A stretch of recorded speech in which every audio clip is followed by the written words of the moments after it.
Hello and welcome. I'm Miles O'Brien, the science correspondent for the PBS NewsHour. In the earliest days of the nuclear era, there were many scientists and engineers who envisioned a future where cars, airplanes, even artificial hearts would be powered by atomic energy.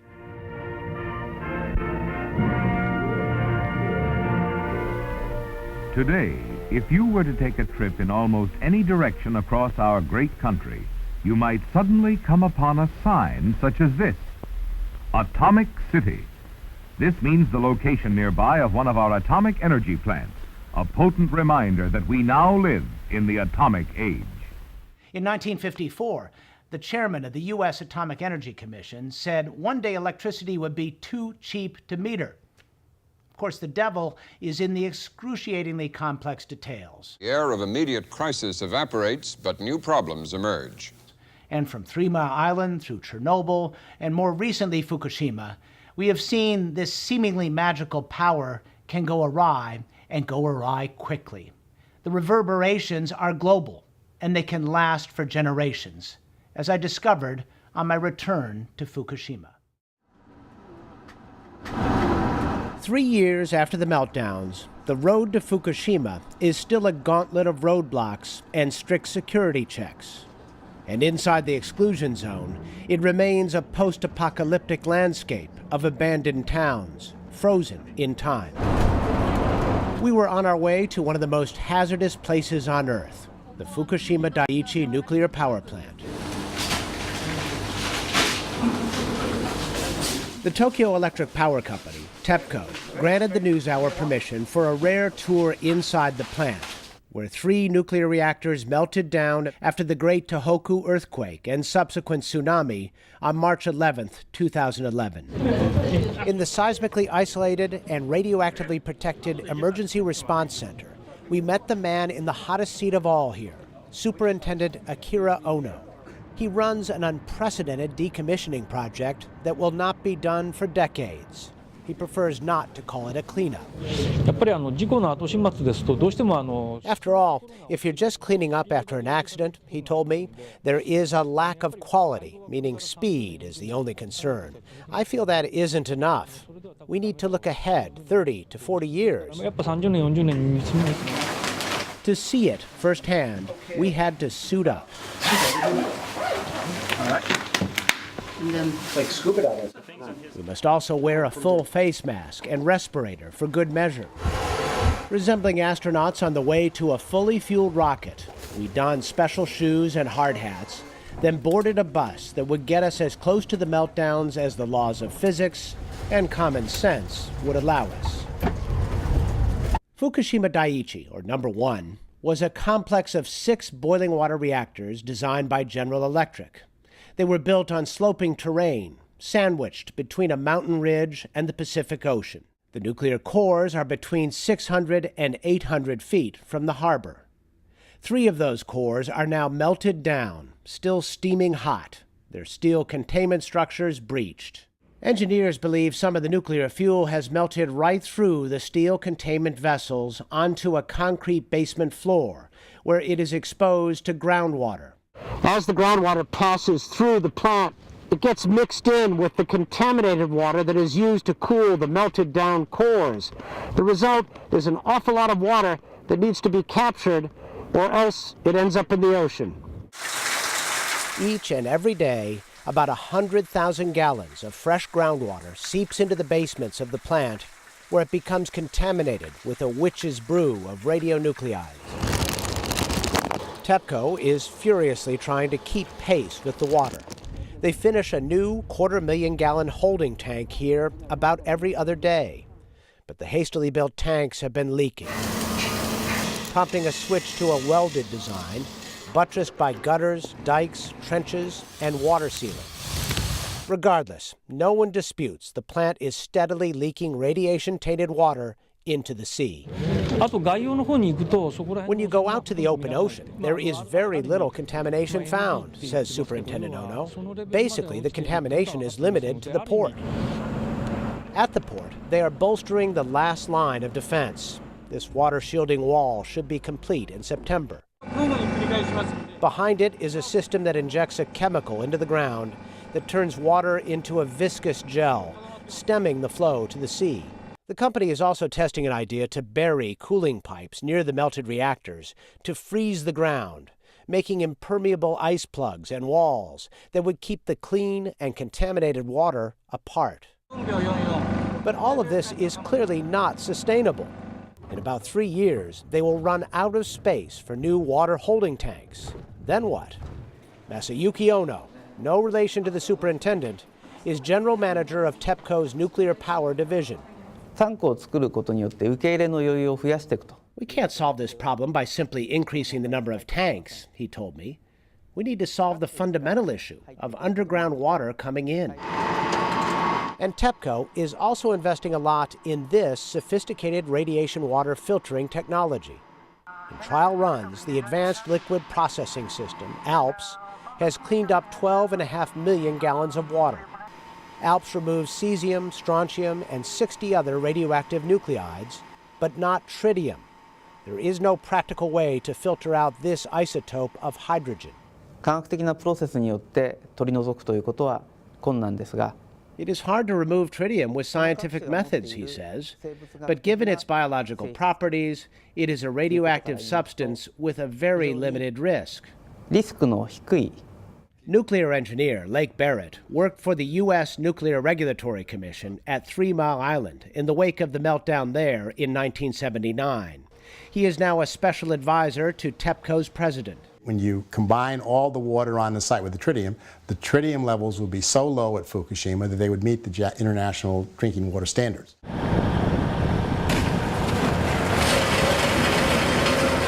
TEPCO has no authorization from the Japanese government, local residents, or fishermen to discharge any water at all, including what is leaking from the Fukushima Daiichi site. But a release of millions of gallons of water tainted with tritium into the ocean seems inevitable. You can release it into the ocean in a normal controlled release, which is what I personally believe they ought to do. But they have to work through the fishermen and all the governors and all the social issues that have to be addressed through that. The long-term solution here is to remove and secure the nuclear fuel. At Unit 4, they have begun that process. This reactor was shut down for maintenance when the tsunami hit, and so the fuel had been moved into this storage pool. Even though the reactor was not running, during the worst of the crisis, hydrogen gas accumulated in the reactor buildings, causing a series of explosions. Debris rained down into the pool, landing on top of the stored fuel assemblies. Workers have now carefully plucked away the pieces and have begun removing the 1,533 fuel assemblies stored here. It's assumed that some debris fell through the gaps, engineer Takashi Hara told me. So far, we don't think it's anything that will cause the fuel to get stuck. However, it could be the case in the future, so we're proceeding very slowly.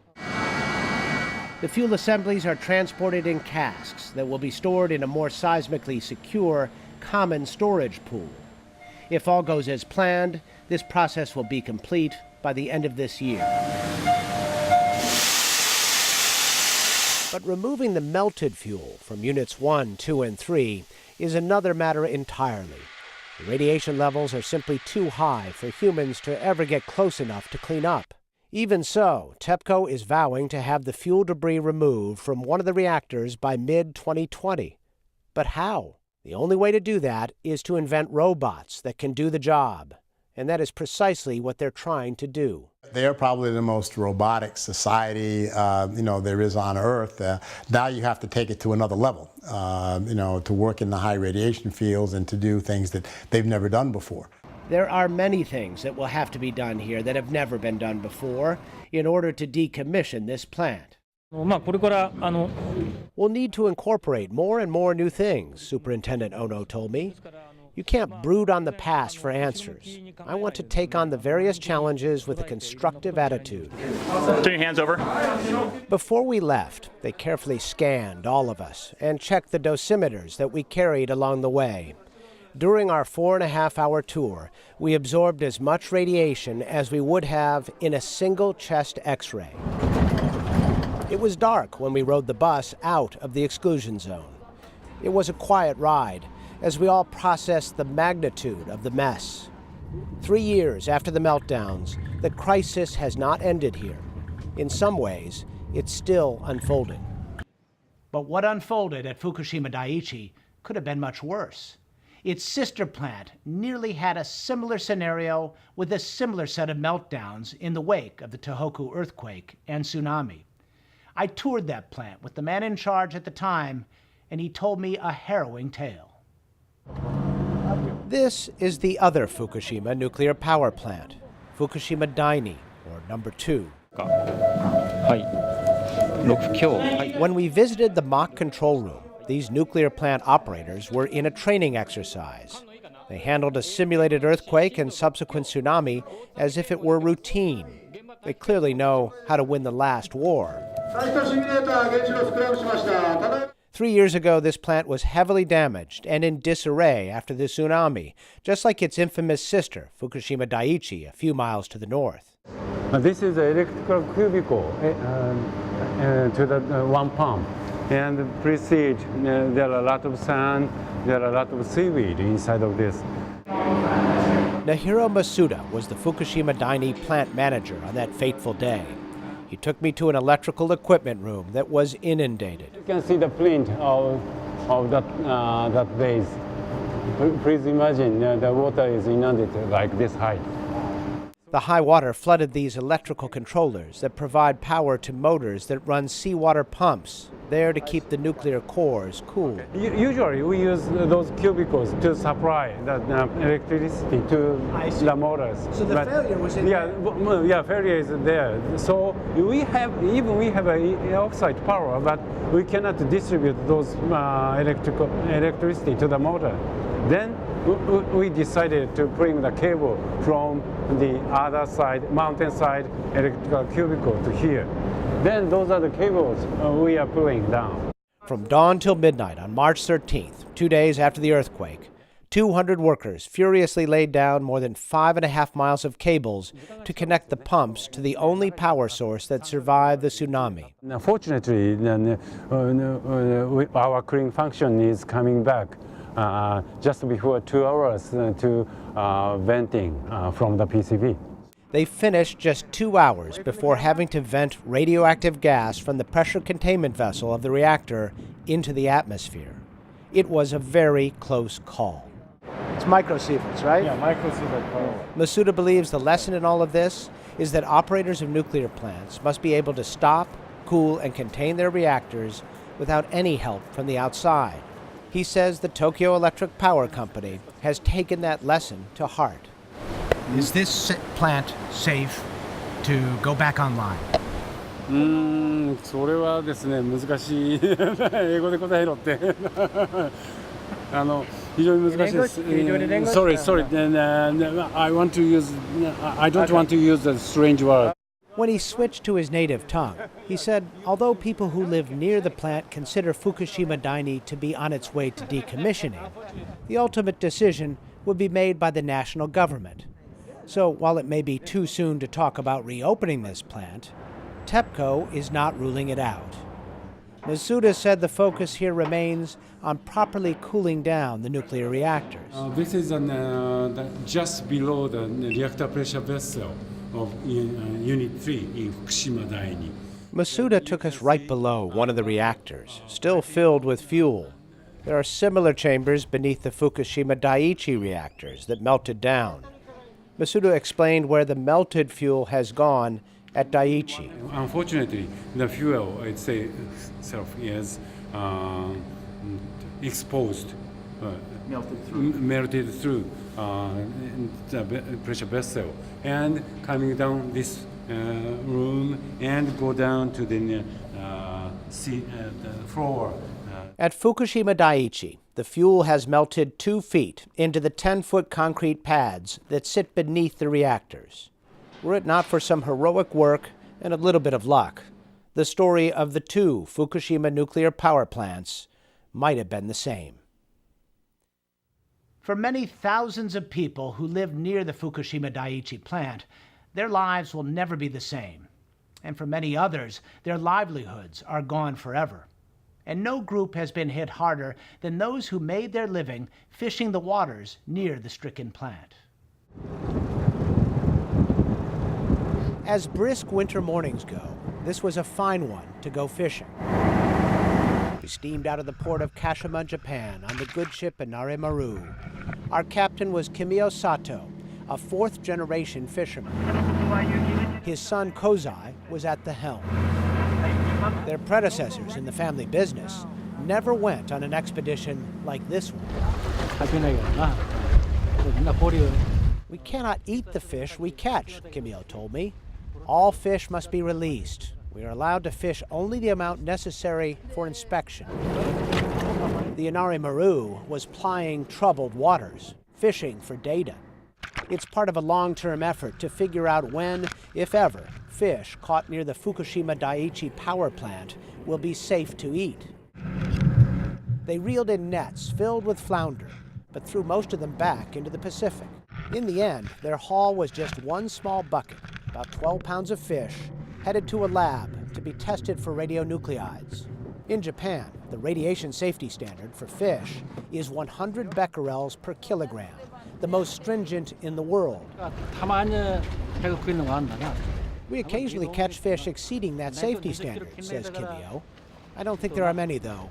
But because we are in the 20-kilometer zone, I think we should be cautious. The Fukushima reactor in the background. Scientists who have studied these waters would not disagree. Ken Bissler is a senior scientist at the Woods Hole Oceanographic Institution in Massachusetts. He was part of a team here 12 weeks after the meltdowns on a research expedition financed by the Gordon and Betty Moore Foundation, also a NewsHour funder. Bissler cut his scientific teeth studying the impact of the Chernobyl meltdown on the Black Sea. I just knew, though, from that experience that the most important thing was to get there as quick as we could to see what was happening in the ocean at that time. He and his team have gathered sediment, core, and water samples at various depths off of Fukushima during 4 separate voyages now. They do some preliminary work at sea, but the real heavy lifting to measure the radioactivity in the water is done in labs at Woods Hole. This is Fukushima water. This is from our cruise this past September. We found there's still contamination. Research associate Crystal Bryan is tracking 2 isotopes of cesium-137 and 134. Cesium-137 has a half-life of 30 years, so it takes about 300 years to mostly disappear. But cesium-134 doesn't stick around as long. With a half-life of only 2 years, it's all but gone after 20. So scientists can say with certainty that cesium-134 found in the Pacific today is from Fukushima. It's been persistent. It hasn't gone away. It's still, so it's indicating that the reactors are leaking out more cesium, and there is still a problem. The plume of water tainted with radiation from Fukushima is only now reaching the other side of the Pacific. This has prompted an online tsunami of pseudoscience, blogged rumors, and wild accusations on the U.S. West Coast. This viral YouTube video shows a man waving a Geiger counter at a beach near San Francisco. Here I am on the beach. It seems scary, but the experts say it is meaningless. In fact, the real experts are certain the amount of cesium in the plume is not and will not be a threat to marine or human health 5,000 miles from Fukushima. If we get up to about 7 becquerels per cubic meter, that's beyond what I'm actually expecting. That would be 1,000 times less than what we're allowed to have in our drinking water. That said, like any scientist worth his salt, Bissler would like some hard data to confirm this. So he is among a cadre of scientists asking various federal agencies to fund a proper scientific study on the Fukushima plume as it arrives in the U.S. They approach the National Oceanic and Atmospheric Administration, the Department of Energy, the Environmental Protection Agency, the Nuclear Regulatory Commission, and the National Institute of Standards and Technology.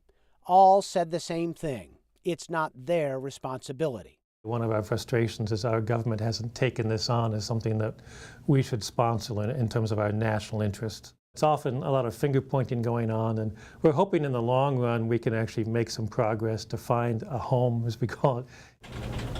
In the meantime, Bissler is relying on some foundation support and he's doing some crowdsourcing. And all it takes is filling up one of these containers. He launched a website and created these kits to make it easy for anyone to do some field work. Interested individuals and communities pay $550 for the box, gather samples, and ship them to Woods Hole for analysis. The data is shared online. So far, donors have funded 33 sample sites. But how is the radiation affecting the creatures that live in the sea, and ultimately the human beings who enjoy eating seafood? So there's cesium-137. This one. That's cesium-134. In New York, at Stony Brook University, Nicholas Fisher is focused on radioactivity in fish. He studies the ultimate sushi delicacy, bluefin tuna. These amazing creatures spawn near Japan, migrate to California, then return to Japan. He measured tuna caught in San Diego 4 months after the meltdowns.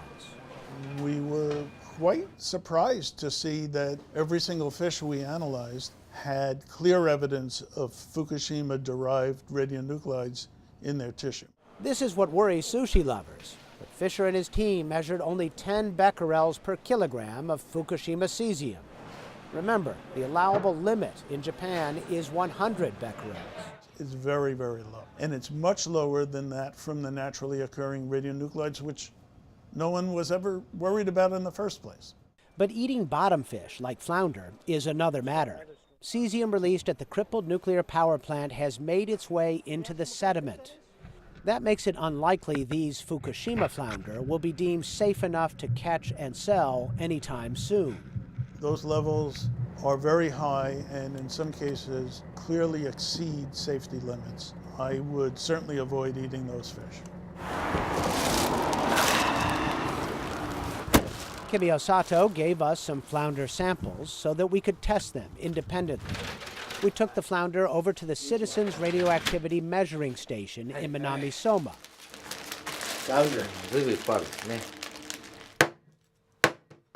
Kunihiro Yoshida chopped the fish into small pieces, then put them in a lead-shielded gamma spectrometer, which detects and measures cesium and all other gamma radiation emitters. The numbers were lower than he expected. The combined cesium in these flounder, less than 10 becquerels per kilogram, safe enough to eat.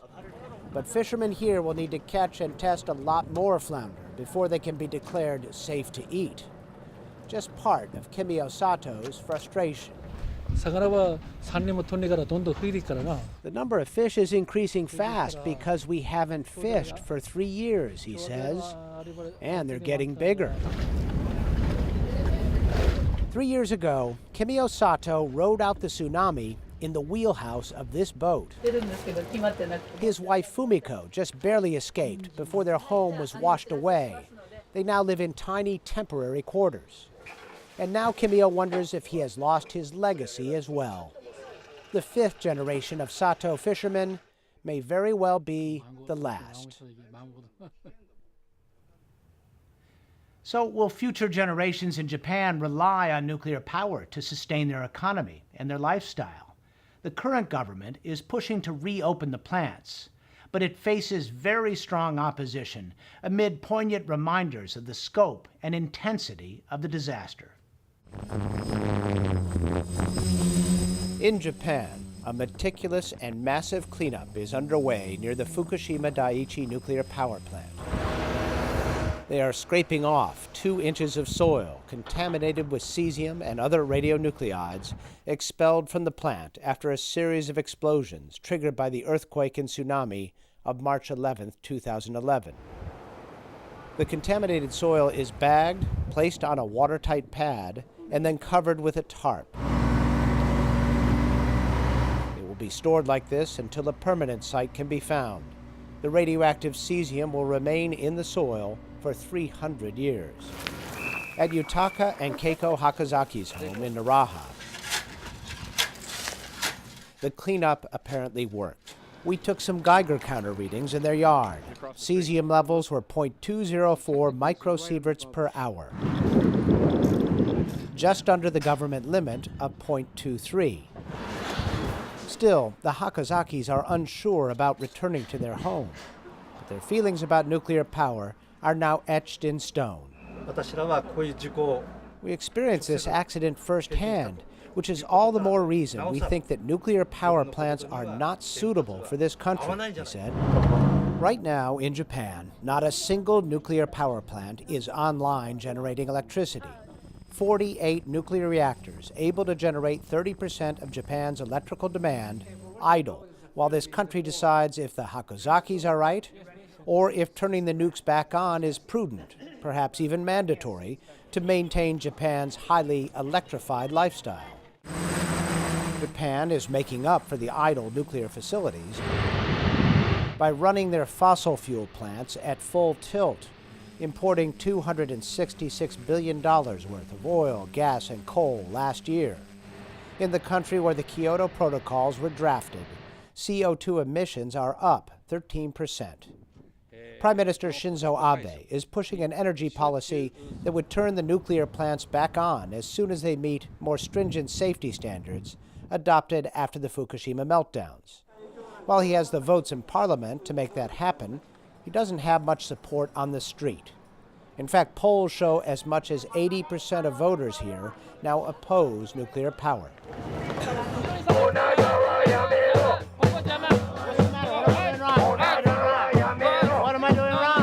And large, noisy protests like this outside Abe's office are a regular occurrence. We continue this protest until they give up all the nuclear power plants. But in Japan, walking away from nuclear power is a tricky proposition. Over the years, the country has not invested much in renewable alternatives. Solar and wind power generation contribute barely 1% to the grid. But the man who was prime minister when the meltdowns happened is trying to change that.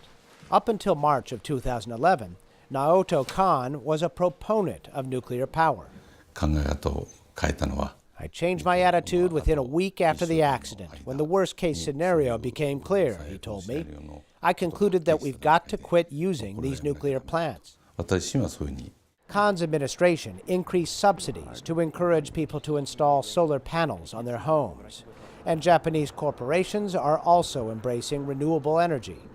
The Kyocera Corporation has built a giant solar farm in southern Japan capable of generating 70 megawatts.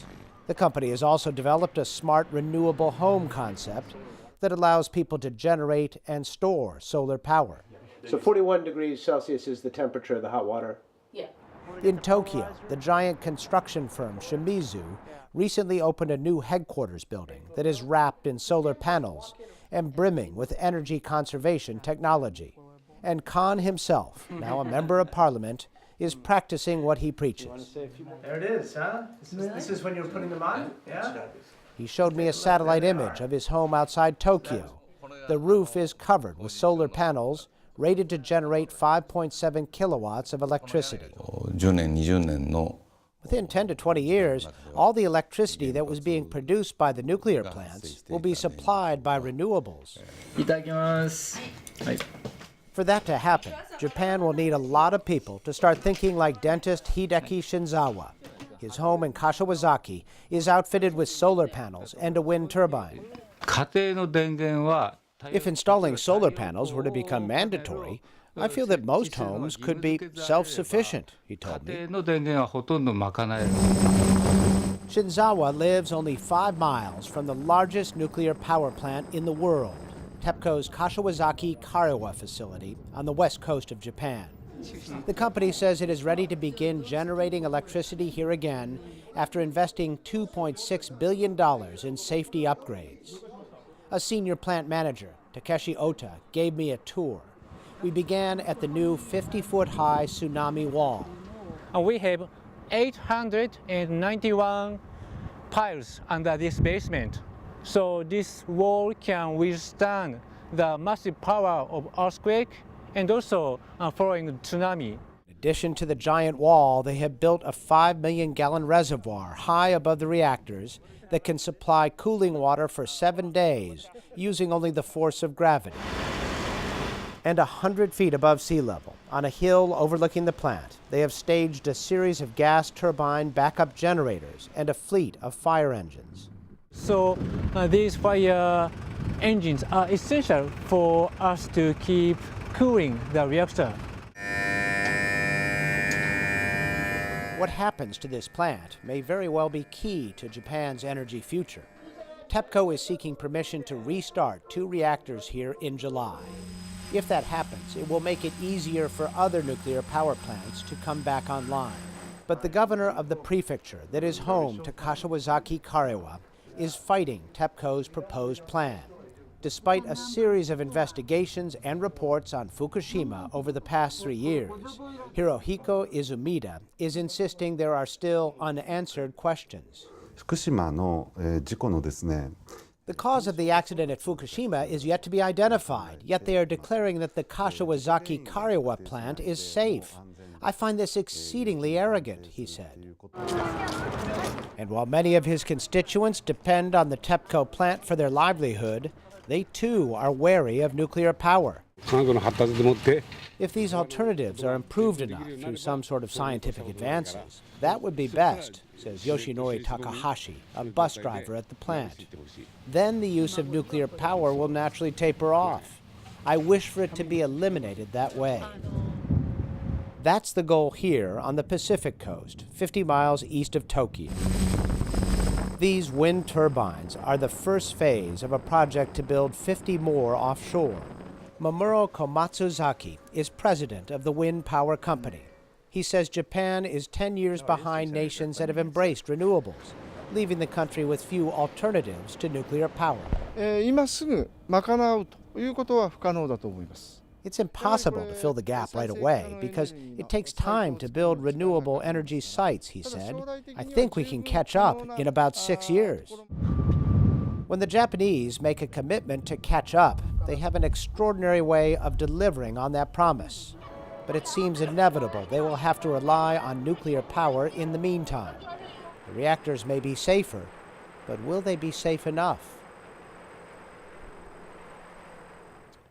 Of course, safety is a relative concept. The Tohoku earthquake and tsunami killed more than 16,000 people, but not a single death has been attributed to the release of radioactivity from the Fukushima Daiichi plant.